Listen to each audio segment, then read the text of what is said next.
মণিপুর রাজে ভক্তিতে তুষ্ট হয়ে শিব বর দিয়েছিলেন যে তাঁর বংশে কেবল পুত্রই জন্মাবে। তৎসত্ত্বেও যখন রাজকুলে চিত্রাঙ্গদার জন্ম হল, তখন রাজা তাকে পুত্ররূপেই পালন করলেন। রাজকন্যা অভ্যাস করলেন ধনুর্বিদ্যা, শিক্ষা করলেন যুদ্ধবিদ্যা, রাজদণ্ডনীতি। অর্জুন দ্বাদশ বর্ষব্যাপী ব্রহ্মচর্য ব্রত গ্রহণ করে ভ্রমণ করতে করতে এসেছেন মণিপুরে। তখন এই নাটকের আখ্যান আরম্ভ।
অর্জুনে যে করে অশ্রদ্ধা, সে কোনখানে পাবে তার আশ্রয়? অহো কি দুঃসহ স্পর্ধা।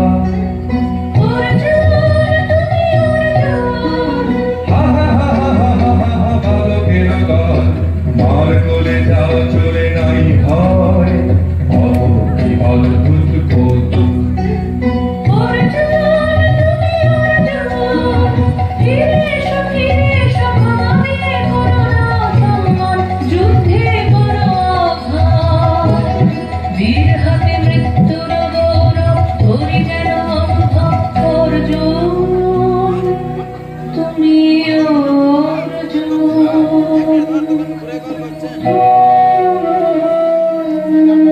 সখী, কি দেখা দেখিলে তুমি?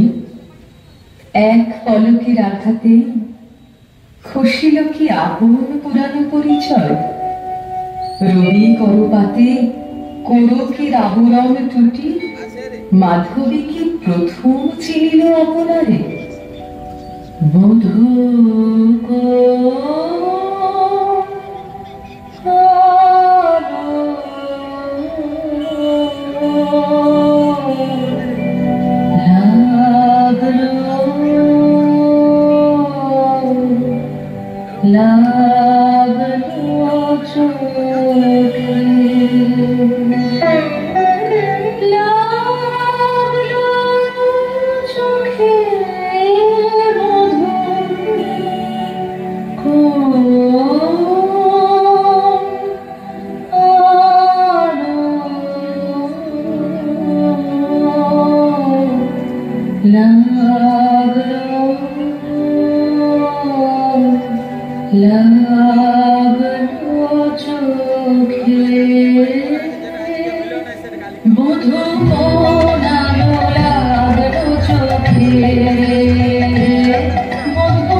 অসীম মোর পূজায় তব ছিল না মন, তবে কেন অকারণ তুমি মোর দ্বারে তরুণী। কহ কহ শুনি তাপসী, পুরুষের বিদ্যা করেছিল শিখা, লোভী নারী মনোহরণের দীক্ষা।